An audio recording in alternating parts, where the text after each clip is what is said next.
아멘. 주의 이름으로 다시 한번 축복합니다. 여러분, 질문 하나 드리겠습니다. 아침에 식사들 다 하셨어요?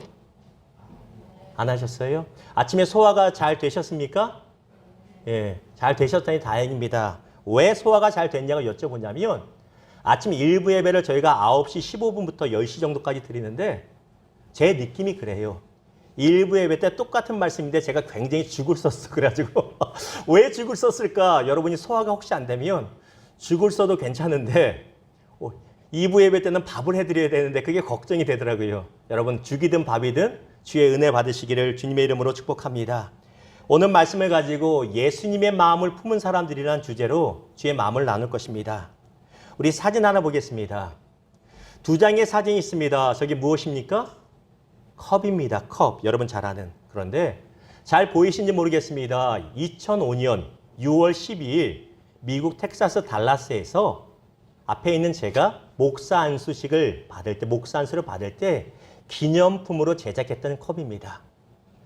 몇백 개를 만들었는데 딱 하나 남았습니다. 다 나눠드리고 깨지지 않고 깨질까봐 집에 고이 모셔두고 있는 기념컵. 바로 저 컵입니다.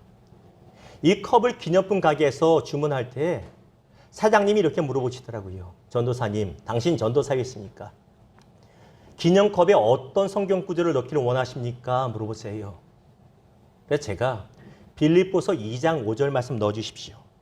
너희 안에 이 마음을 품으라. 곧 그리스도 예수의 마음이니 그거 넣어주십시오. 왜? 잘 보이고 싶어서가 아니라 그래도 새로운 목사가 되는데 젊은 목사지만 예수 닮은 목사, 위대한 목사, 유명한 목사보다는 예수님의 성품을 닮은 목사, 예수님의 인격에 나타나는 목사가 되기 원하는 소박한 꿈이 있었기 때문입니다. 목사 안수를 받은 지 15년 하고 한 주 정도 더 지났습니다. 그런데 아무리 돌아봐도요.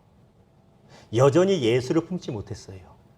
아무리 돌아봐도요. 예수님의 인격과 성품과 저의 인격과 성품이 너무너무 차이가 많이 나요. 그게 늘 숙제고 늘 예수께 죄송하고 제 스스로 참 많이 낙심되고 그럴 때가 있다는 것입니다. 한 2주 전입니다.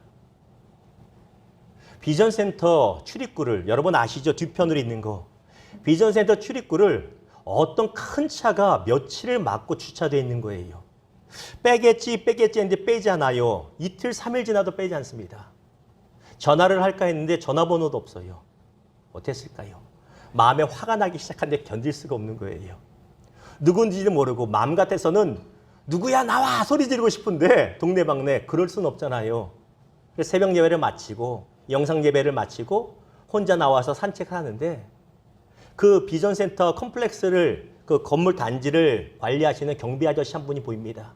가서 부탁을 드렸어요. 아저씨, 저 차가 자꾸 입구를 막고 있어서 입구가 보이지 않고 지나다니는데 불편합니다. 저거 좀 빼주세요. 누군지 아시죠? 그렇게만 말하면 좋은데 이놈의 성격이 예수를 닮지 못해서 꼭 사적을 답니다. 아저씨 저거 빼주세요. 그러고 나서 뭐라고 말했냐면 저거 아주 부셔버리고 싶어요. 그렇게 말하고 나서 얼마나 미안한지 예수께. 그리고 그분이 제가 목사인 거 알 수도 있는데 얼마나 부끄러운지. 목사가 돼서 그걸 못 견디는구나 그 마음을. 근데 거기서 그치지 않아요. 화가 나는 일이 더 있는 거예요. 비전센터를 이 아주머니들이 돌아가면서 청소합니다. 고용된 아주머니들이. 매일같이 와서 하셔야 되는데 월요일부터 있었건만 월요일은 청소한 것 같은데 금요일이 될 때까지 청소를 안 오는 거예요. 화장실에 쓰레기가 조금이지만 쌓이기 시작합니다. 처음에는 궁금했죠. 왜 안 오실까? 무슨 일이 있나? 이분은 왜 농땡이를 필까? 혼자 상상의 날개를 피면서 안에 뭐가 생깁니까? 또 화가 막 혼자 나는 겁니다. 그렇다고 목사인데 동네 다니면서 청소하는 사람 나오라고 그럴 수는 없잖아요. 막 화가 나는 거예요. 분명히 주차된 차로 인해서 후회했는데 또 화가 나는 겁니다. 어떡합니까? 기도해야죠. 예수님 나 좀 도와주세요. 목사가 됐는데 예수의 마음을 못 묻고 여전히 이게 별거 아닌 거예요. 괜찮고 그렇게 있는 일에 자꾸 화가 납니다. 도와주세요. 기도를 합니다. 그리고 나서 한 2시간 지났는데 사무실에 있는데 복도에서 화장실 청소하는 소리가 납니다. 냉큼 달려나갔습니다. 도대체 누구신데 이렇게 오랜만에 왔나. 한 70대 돼 보이는 여사님께서 아주머니가 열심히 청소하고 계세요. 제가 뭐라고 그랬을까요? 왜 이제 왔습니까? 그러진 않죠. 그래도 목사인데. 여사님, 청소 힘드시죠? 날 더운데 냉커피 한 잔 드릴까요? 찬물 한 잔 드릴까요? 예, 물 한 잔 주십시오. 이러고 얘기가 이제 대화가 시작됐습니다. 이 아주머니의 입을 통해서 제가 그렇게 듣고 싶었던 얘기를 먼저 꺼내게 하시는 거예요. 어떤 얘기? 목사님, 제가 몸이 별로 안 좋아서 자주 못 왔어요. 제가 궁금했잖아요. 제가 몸이 별로 좋지 않으니 그런데 목사님 계신 이 비전센터 2층 깨끗하니 일주일에 격일로 3일만 나와도 되겠습니까? 제가 궁금했잖아요. 언제 나오는지 궁금했거든요. 그래서 화가 났었거든요. 제가 뭐라고 대답하겠어요? 그렇게 하십시오. 괜찮습니다. 그리고 나서 전도했습니다. 혹시 여사님 교회는 다니십니까? 예수 믿으십니까? 한 10분 정도 이렇게 대화를 했는데 그분과 헤어지고 나서 다시 사무실로 들어와 책상에 앉았는데 마음이 얼마나 감사한지 몰라요. 왜? 또 화낼 수 있는 성품인데 예수 아직 못 닮았는데 우리 주님이 그거 아시고 기도 들으시고 막아주시잖아요. 먼저 아주머니 입을 통해서 제가 궁금했던 거 다 해소시켜 주시잖아요. 이게 은혜라는 거예요. 내가 범죄할 수 있고 내가 넘어질 수 있는데 그걸 막아주신 은혜. 성경을 보았더니 기가 막힌 은혜가 또 있더라고요. 자, 사무엘상 25장 39절 읽습니다. 시작.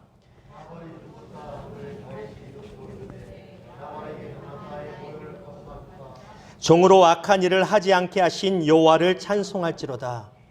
다윗이 광야 생활을 하는데 먹을 것이 없어서 고생합니다. 그런데 그 광야에서 양을 치는 부자의 이름이 나발입니다. 다윗이 몇 명의 부하를 보내서 먹을 것 좀 주십시오 부탁했더니 세상에 이 나발이라는 악한 자가 자기만 아는 사람이 다윗을 욕을 합니다. 어디서 굴러먹은 거렁뱅이냐 이런 식으로 모욕합니다. 그 이야기가 가감없이 전해집니다. 다윗이 얼마나 화가 난지 가뜩이나 배고파 죽겠는데 화가 나는 겁니다. 그 온유하고 하나님 앞에 신실한 다윗이 무조건 죽여버린다. 성경 보면 그렇게 나와요. 내가 반드시 인간을 죽이고 만다고 칼을 빼들고 막 병사를 이끌고 가는 중입니다. 아무리 화가 나도 살인죄입니다. 그런데 하나님이 그걸 막아주세요. 나발이라고 하는 사람의 아내가 지혜로운 아비가일인데 아비가일이 먹을 것을 싸들고 중간에 가로막고 용서를 구합니다. 그때 다윗이 이 고백을 하는 거예요. 종으로 악한 일을 하지 않게 하신 여호와를 찬송합니다. 이 은혜가 있기를 주님의 이름으로 축원합니다. 보십시오. 저나 여러분이나 예수를 믿고 예수 닮기 원한다고 그렇게 고백하지만 돌아보면 우리가 얼마나 예수의 성품을 닮았는지 참 의문될 때가 있어요. 여러분은 몰라도 저는 참 그럴 때가 있어요. 15년이 지났는데도 목사 안수 받고 아직도 이렇게 부족하구나. 그걸 스스로 돌아봅니다. 그런데 그럼에도 낙심하지 말고 신앙생활 할 수 있는 일이 무엇입니까? 그때마다 막아주시고 보호하신 주의 은혜가 있기 때문입니다. 사랑하는 성도 여러분, 우리 예수의 은혜 가운데 날마다 예수님 품어가시기를 주님의 이름으로 축원합니다. 자, 오늘 본문 봅니다. 빌립보서 2장 전체를 통해서 사도 바울은 빌립보 교회 성도들에게 딱 한 가지를 일관성 있게 말하고 있어요. 무엇? 예수님을 품어라. 예수님의 성품과 마음을 품어라, 닮아라. 그거 하나만 계속 주구장창 여러 가지 방식으로 말하고 있습니다. 우리 사진 하나 보여주십시오. 여러분 지도가 보입니다. 빨간색 테두리가 있는 것이 빌립보라고 하는 지역인데 그곳에 빌립보 교회가 있었습니다. 빌립보로 가는 지역을 지금으로 말하면 파주 운정 신도시나 김포 신도시 같은 곳입니다. 빌립 2세, 로마의 빌립 2세가 정복하고 나서 본인의 이름을 따서 새로 만든 신도시가 빌립보입니다. 그리스 북쪽 마케도니아 지역에 있는 곳입니다. 사도 바울이 신라와 함께 2차 전도 여행을 갔을 때 이곳에 들려서 복음 전하고 그때 이후로 교회가 세워집니다. 사도행전 16장 보니 무슨 일이 있습니까? 복음 전하다가 붙잡혀가지고 엄청 맞습니다. 밤중에 바울과 신라가 이렇게 착고에 매여 있다가 이 와중에도 찬양하지 않습니까? 그랬더니 하나님이 놀랍게 풀어주시고 그들을 감시하고 때리던 간수의 온 가족이 구원받는 역사. 빌립보 교회 성도들이 되고 그곳에 있던 부자였던 루디아라고 여인의 집에서 교회가 시작됩니다. 이것이 바로 빌립보 교회입니다. 그런데 이 빌립보 교회는 얼마나 아름다운 교회인지 몰라요. 성도들도 아름다웠겠지만 외모도 그 마음가짐이 주를 향한 열정이 뛰어나서 사도 바울이 복음 전할 때마다 물심양면으로 후원했던 교회가 바로 이 빌립보라고 하는 교회입니다. 정말 아름답고 좋은 교회입니다. 그럼에도 불구하고 어두움이 있습니다. 그림자가 있어요. 빌립보 교회에도 교회 문제가 하나가 있습니다. 그게 무엇이냐면 바로 교회 성도들 안에 관계 안에 문제가 어려운 문제가 계속 불거지고 심화되고 있다는 것입니다. 그 이야기를 사도 바울이 듣고 빌립보서를 써서 권면하고 있는 것입니다. 자, 빌립보서 2장 3절 제가 읽습니다. 아무 일에든지 다툼이나 허용으로 하지 말고 오직 겸손한 마음으로 각각 자기보다 남을 낫게 여기고 여러분 아래 구절 있습니다. 시작. 아멘. 빌립보 성도들은 주님을 향한 열정이 있었고 열심이 있었습니다. 그럼에도 불구하고 분명히 주의 일에 열심인데 일을 하면서 무슨 일이냐면 계속 싸움이 일어납니다. 말다툼도 일어나고 멱살도 어쩌면 잡았을지 몰라요. 그러면서 막 서로 원망하고 교만해지고 난리가 아닙니다. 이유가 무엇일까요? 무엇 때문에?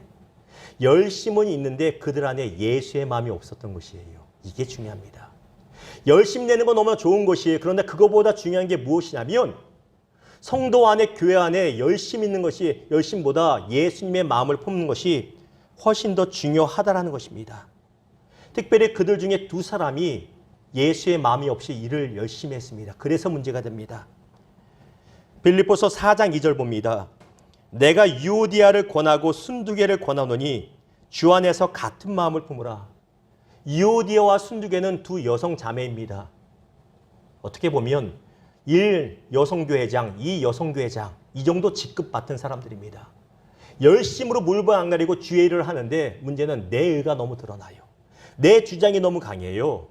허구한 날 싸우고 말다툼하고 교회가 난리가 아닙니다.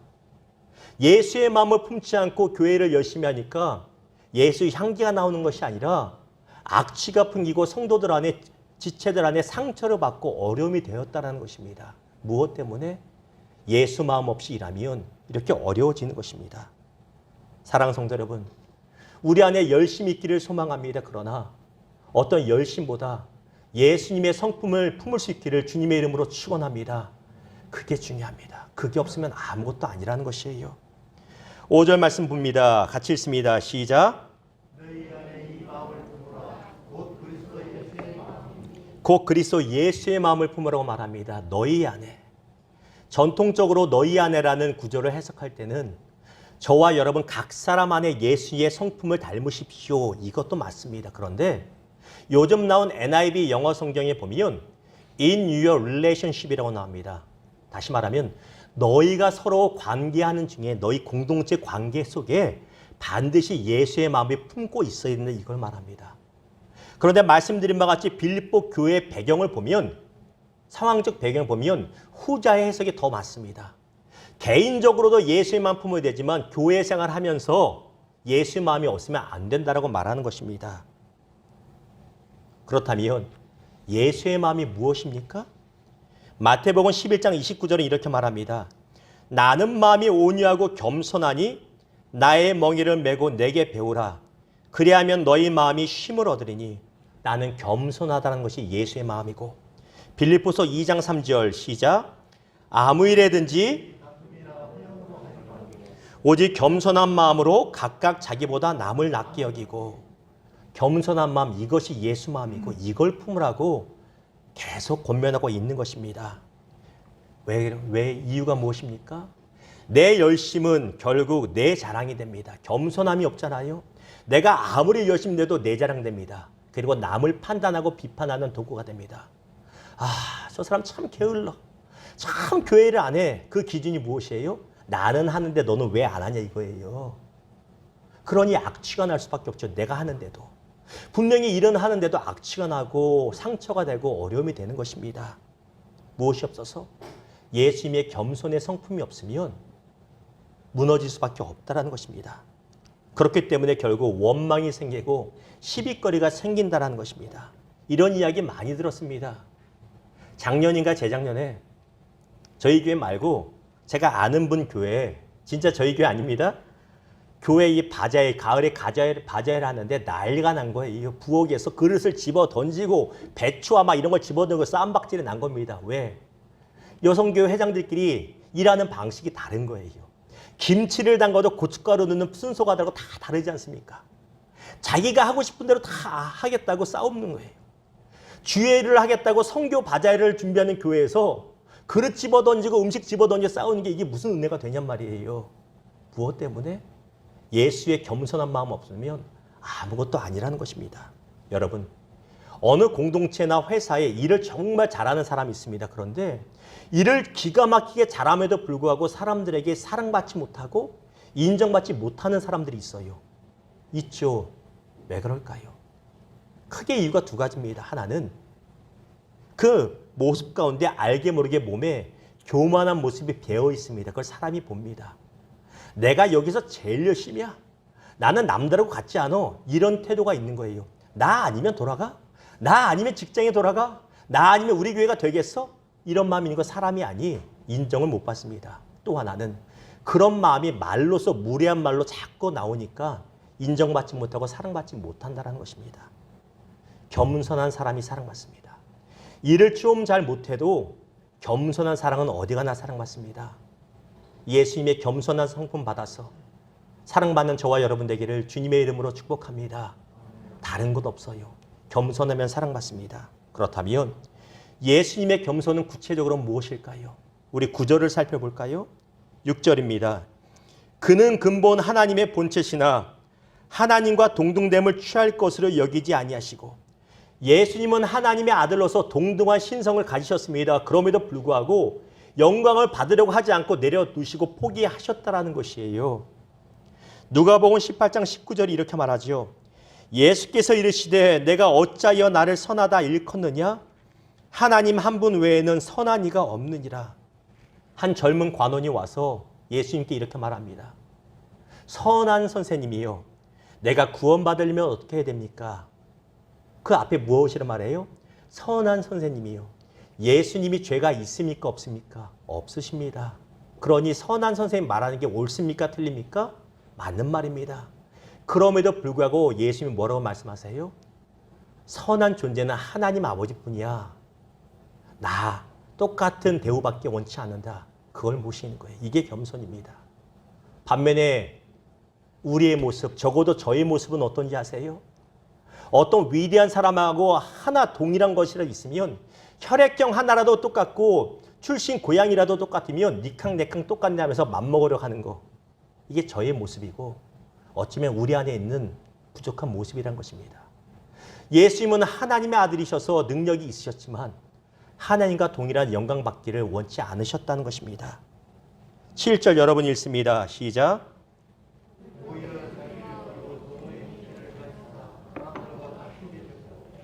비워라고 말합니다. 이 비워는 헬러어로 말하면 케노스라고 하는 단어인데 이 케노스란 단어에서 케노시스라고 하는 예수님의 자기 비움이란 유명한 신학적인 선언이 나옵니다. 예수님이 자기를 비우셨다고 말해요. 없는 것처럼. 무슨 말이냐면 예수님이 신성을 다 버리고 포기했단 말은 아닙니다. 왜? 예수님이 신성이 없었다면 죽은 사람 못 살립니다. 그렇죠? 물을 포도주로 못 만들어냅니다. 병자들 못 고칩니다. 분명히 신성이 있으셨지만 어떤 부분에 있어서는 아무 능력이 없는 것처럼 포기하셨다는 것이에요. 스스로의 능력을 제한하셨다는 것입니다. 이것이 자기를 비웠다는 것이에요. 우리는 우리에게 조그만 능력이 있으면 드러내려고 하고 잘난 척하려고 합니다. 예수님은 그 엄청난 능력이 있었음에도 제한하셨다는 것이에요. 어디까지? 자, 마태복음 24장 36절 읽습니다. 시작. 그러나 그날과 그때는 하늘의 천사들도 아들도 모르고 오직 아버지만 아시느니라. 평신도 조직신학을 하면서 재림의 날에 대해서 같이 나누었습니다. 재림의 날이 언제입니까? 아무도 모릅니다. 그걸 알면 이단이라고 말씀드렸습니다.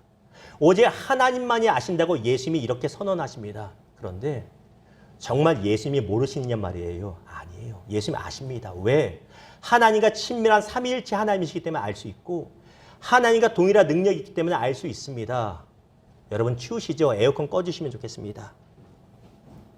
그런데 동일한 능력이 있음에도 불구하고 모르시기로 스스로 작정하신 거예요.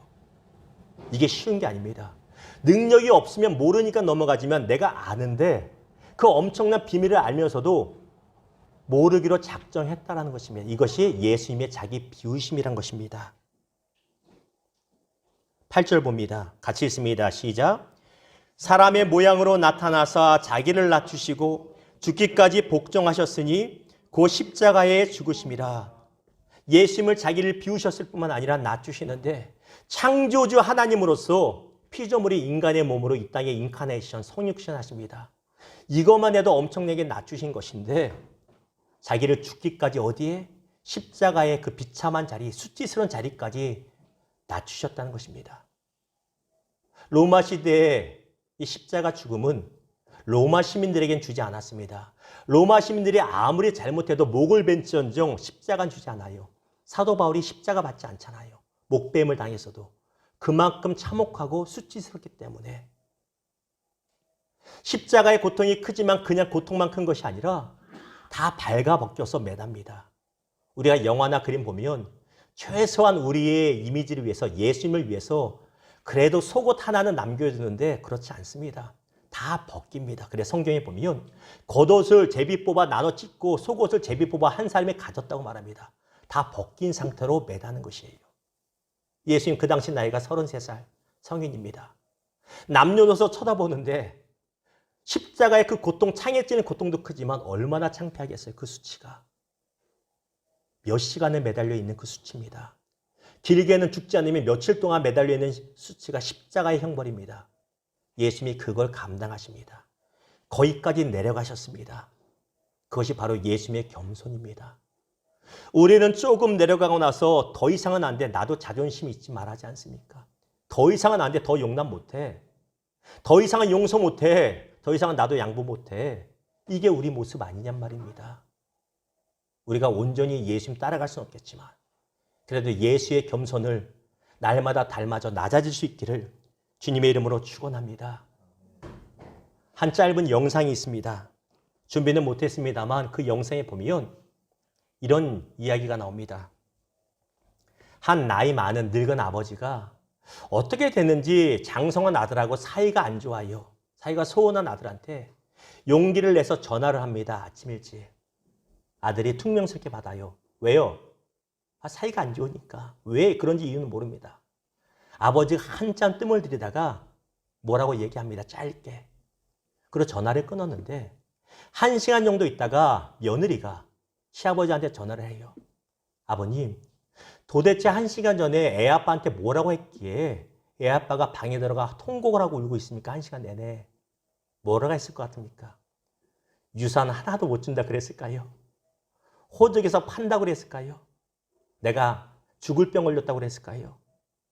뭐라고 그랬냐면 애비야, 사실은 말이다. 뜸을 들이고 사실은 말이다. 내가 너를 사랑하는데 말이야. 미안하다. 미안한 게 많아. 그 짧은 몇 구절, 몇 단 안 된 단어를 얘기했어요. 정말 용기를 내서. 모든 감정이 담겨있죠. 내가 너를 어미 키웠지만 내가 너 정말 사랑하는데 말 못했거든. 내가 너한테 미안하고 하는데 말 못했거든. 거기에 실린 감정을 아들이 느끼는 거예요. 그동안 쌓였던 모든 앙금이 풀어지면서 그렇게 우는 거예요. 무엇을 말씀드리냐면 사랑하다는 말, 특히 미안하다는 말 하는 게 그렇게 어려운 거 아니잖아요. 그런데 잘 못해요. 왜? 어색하니까. 저도 제 안의 숙제가 무엇이냐면 어머니한테는 잘하는데 아버지한테는 나 사랑한다고 제가 말을 못 해봤어요. 왜? 항상 아들과 아버지 저희 세대까지 그랬던 것 같아요. 근데 아버지가 얘기하는 게 어려운 게 아닌데 왜 어렵냐면 어색하기 때문에. 그리고 어떻게 보면 내가 더 낮아지지 않아서 그래요.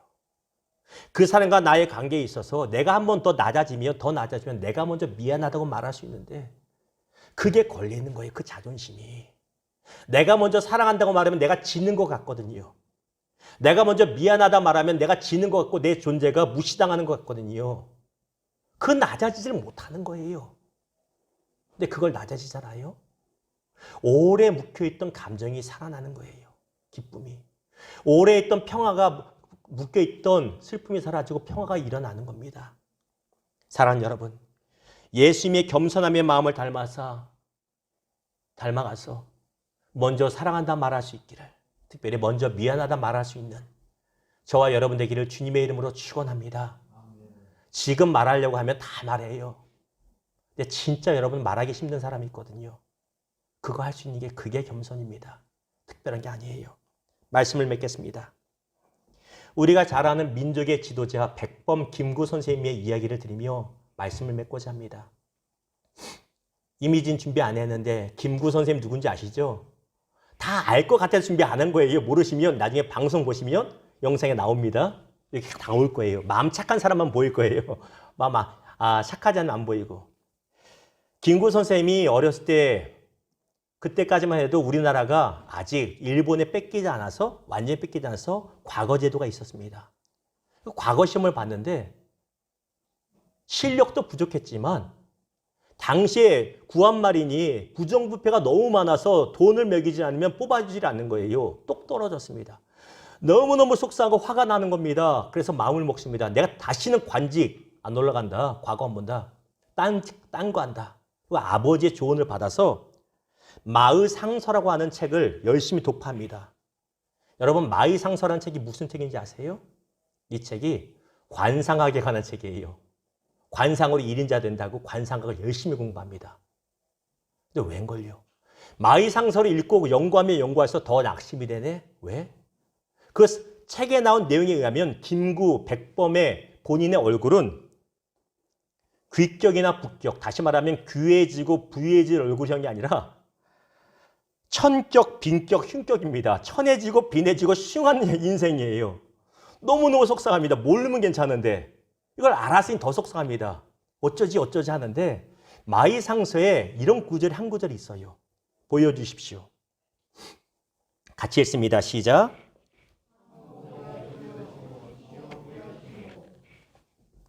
한글 읽는데도 못 읽으시면 곤란합니다. 한글 읽는데도 못 읽으면 상호 불여신호, 신호 불여시모. 무슨 뜻이냐면 다음 거 보여주십시오. 좋은 얼굴은 좋은 몸보다 못하고 좋은 몸은 좋은 마음에 비할 바가 못된다.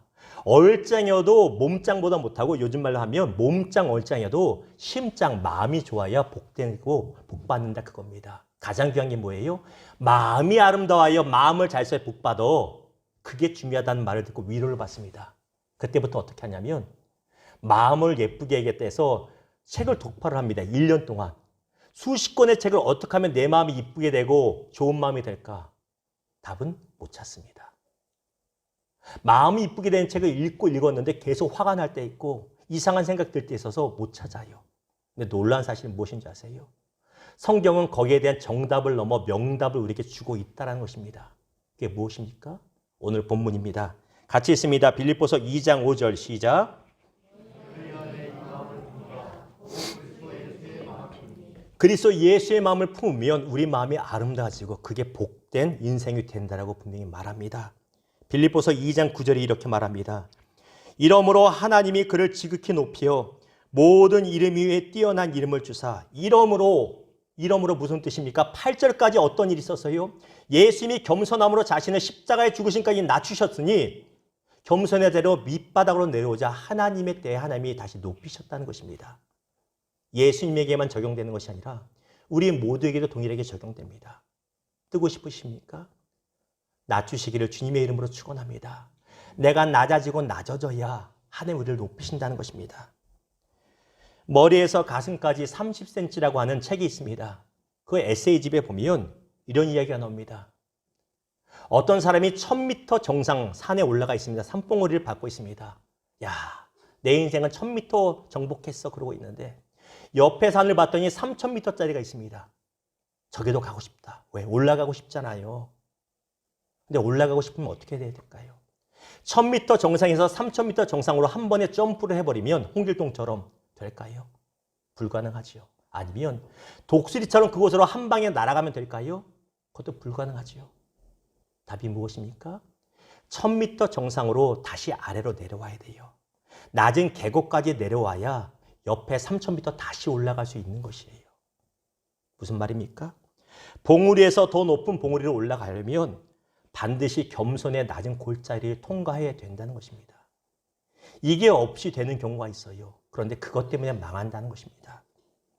베드로전서 5장 6절 같이 읽습니다. 시작. 그러므로 하나님의 능하신 손 아래에서 겸손하라. 때가 되면 너희를 높이시리라. 사랑하는 성도 여러분, 저나 여러분이나 우리 인생의 앞으로의 목표는 어떻게 하면 뜰까가 되지 않았으면 좋겠습니다. 어떻게 하면 남들보다 더 높은 자리에 올라가서 군림할까가 우리 인생의 목표가 되지 않았고 거기에 집중하지 않았으면 좋겠습니다. 오히려 어떻게 하면 예수의 마음을 품어서 겸손의 자리에 갈까? 이것이 우리 인생의 비전과 목표가 되기를 주님의 이름으로 축원합니다. 왜?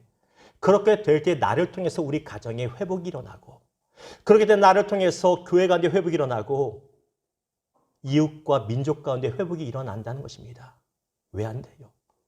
다른 사람 때문이 아니라 내가 겸손하지 않아서 안 되는 것입니다. 또한 예수님의 마음을 품고 낮아지면 하나님의 때에 하나님이 높여주실 것입니다. 이 사실 기억하시고 예수님의 겸손한 성품 닮아가고 품어가는 저와 여러분 되기를 주님의 이름으로 축원합니다. 기도하겠습니다.